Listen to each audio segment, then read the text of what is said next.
El Torino sueña con la Champions League, el Milan se hunde. ¿Qué ha pasado en la jornada 34 de la Serie A? Vamos a verlo aquí, en Soy Calcio.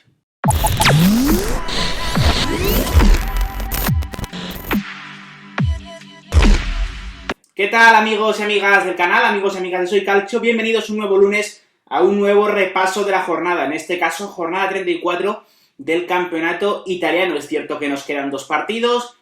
La Serie A se ha empeñado en ponernos encuentros los lunes por la noche y eso nos hace imposible cubrirlos también, pero queda por jugarse ese Atalanta-Udinese y ese Fiorentina-Sassuolo. El segundo totalmente intrascendente, el primero que puede ser decisivo tanto por la Champions como por la zona de descenso con el equipo de Friuli. Lo comentaremos sin duda en el próximo vídeo de repaso. Por cierto, advertiros una cosita. Mañana en el canal vamos a subir un podcast que hemos empezado a grabar, que hemos empezado a emitir a partir de esta semana. También lo podréis ver en iTunes, o sea, escuchar en iTunes, en iBooks, en Spotify, en nuestra página web, pero queremos también colgarlo en YouTube, en formato audio, para que tengáis la posibilidad de escucharlo y decirnos qué os parece.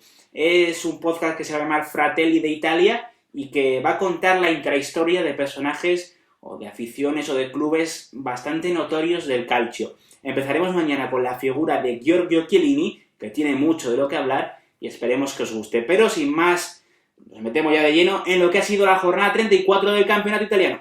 Y hay que empezar hablando por el hombre gol de la jornada, que no es otro que el ecuatoriano Felipe Caicedo.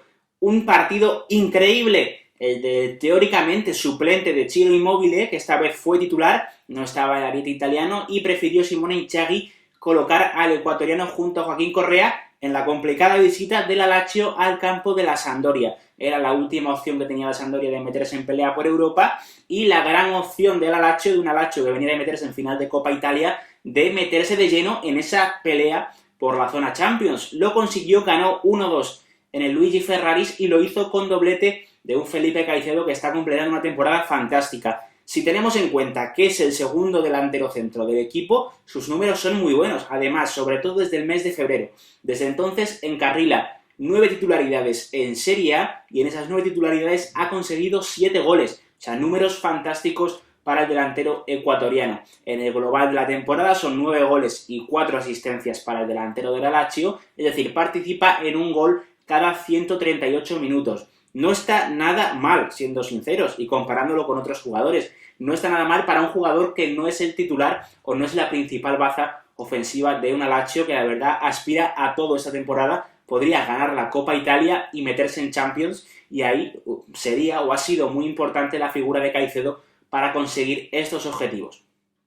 Y en la figura del líder, el jugador que ha llevado a su equipo hacia la victoria o hacia conseguir un buen resultado, hemos elegido a Dries Mertens, el delantero o el extremo o el mediapunta, el atacante belga del Napoli, porque esta jornada ha vuelto a marcar y ya suma 81 goles en Serie A con la elástica napolitana. ¿Qué significa eso? Que ha igualado a Diego Armando Maradona como tercer máximo goleador del equipo napolitano, y eso es un dato increíble, sobre todo si tenemos en cuenta la leyenda que es Maradona en la ciudad de Nápoles. Es fantástico por parte del belga, que está haciendo una temporada bastante buena para lo discreta que ha sido, sobre todo en el tramo diciembre-febrero, donde le costó muchísimo hacer gol, no encontraba portería, fallaba muchas ocasiones delantero belga, pero sin embargo suma 16 tantos y 12 asistencias en lo que llevamos de temporada. Es el segundo máximo goleador del equipo por detrás de Arkadiusz Milik, es el máximo asistente del equipo por delante de Lorenzo Insigne, es decir, muy buenas cifras del belga que sin duda podría estar, se habla ante su última campaña en el Nápoles, que tiene ofertas de China bastante importantes. Yo creo que se va a quedar una campaña más en el equipo de San Paolo, porque, ahí va mi apuesta, se va a quedar porque tiene a tiro ser el máximo goleador de la historia del Napoli. El máximo goleador en todas las competiciones es Marek Hamšík, que lleva 121 goles, y en total, entre todas las competiciones, Dries Mertens, a estas alturas de la temporada, lleva 106, es decir, está a nada más y nada menos que 15 goles de convertirse en el máximo goleador histórico de un equipo muy muy importante, no solo en Italia, sino también en Europa, y eso yo creo que es un aliciente que puede atraerle a quedarse una última campaña más en San Paolo.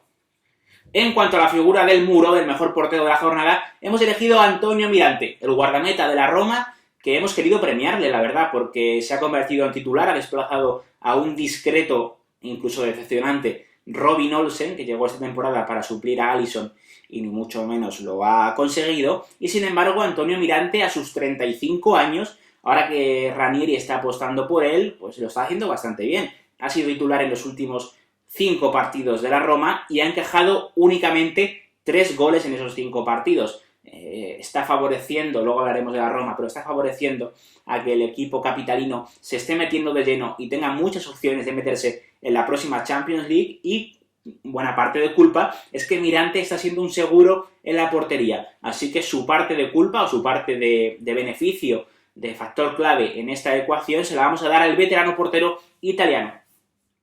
Y en cuanto a la sorpresa, la última de nuestras categorías individuales para repasar la jornada, metemos a Riccardo Orsolini. ¿Quién es Riccardo Orsolini? Pues es un extremo de 22 años del Bologna que está cedido por la Juventus y que está haciendo un 2019 impecable. Buena parte de que el Bologna esté prácticamente salvado, ganó esta jornada al Empoli en un partido crucial por la pelea de descenso, y es cierto que si buena parte de la culpa es de Sasa Mihajlovic, que desde que llegó, de Sinisa Mihajlovic, que desde que llegó al equipo de Bologna le ha lavado la cara completamente respecto a lo que mostró con el Pippo Inzaghi, y ahora está prácticamente salvado, diríamos que no matemáticamente, pero sí de forma virtual. Y buena parte de culpa tiene un Riccardo Orsolini que a sus 22 años suma 8 goles y 5 asistencias esta temporada, y eso que nunca ha sido o nunca se ha consolidado como un jugador titularísimo, por decirlo de algún modo. Siempre ha entrado en la rotación, ha sido partido titular, partido suplente, entrando desde el banquillo,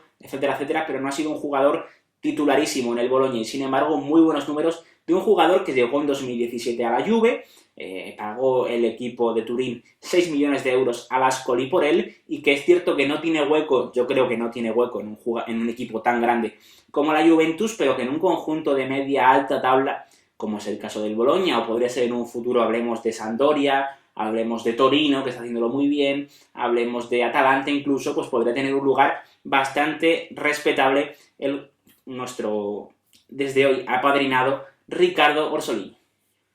Y es momento de hablar del partido de la jornada, que no es otro que el Torino-Milan, que cerró la jornada del domingo. Es cierto que había un derbi de Italia, había un Inter de Milán-Juventus, que fue un gran partido, empataron a uno ambos equipos en el derbi de Italia, pero era un poco intrascendente porque la Juventus no se jugaba nada, el Inter tiene prácticamente hecha la tercera posición en la Champions League si no se descuida, y ese Torino-Milan era tremendamente importante de cara a las aspiraciones de ambos equipos a Champions League, y fue un partido, depende de qué equipo seas, te pudo ilusionar mucho o te pudo decepcionar mucho. Si eres del Milan, un drama absoluto, porque el equipo en ningún momento volvió a mostrar síntomas de grandeza, volvió a estar a la deriva, no tomó las riendas del encuentro en prácticamente ningún momento del partido, estuvo a merced del Torino durante casi todo el encuentro, y el equipo de Walter Mazzarri tendió los hilos y mostró que a día de hoy, o al menos lo que parecía en el campo, es que el equipo grande era el Torino. Empezó con una actitud ganadora, presionando muy arriba al Milan, intentando provocar errores de los jugadores en la salida de balón. No obstante, a partir de esos errores consigue sacar 3 tarjetas amarillas en los primeros 15 minutos el Torino, ante faltas de los equipos del Milan por llegar tarde a los choques, por perder la pelota e intentar recuperarla y hacer falta. Estaba mucho más dentro del encuentro el equipo de Mazzarri que el equipo de Gattuso. Empezó marcando Belotti con penalti, tras un penalti cometido por Franck Kessié, bastante infantil. Está el jugador de espaldas a portería, le empuja. Bueno, puede ser interpretable, al final el VAR decidió que sí era penalti, pero era un gesto el de empujar que Kessié podía haberse ahorrado. A partir de ahí sí, el Milan intenta reaccionar, pero toda reacción queda cortada de lleno por un golazo del español Alex Berenguer desde fuera del área, una fantástica volea. ¿Cómo se quedan las cosas? El Torino sueña con meterse en Champions, tiene muchísimo mérito lo que está haciendo el equipo de Mazzarri,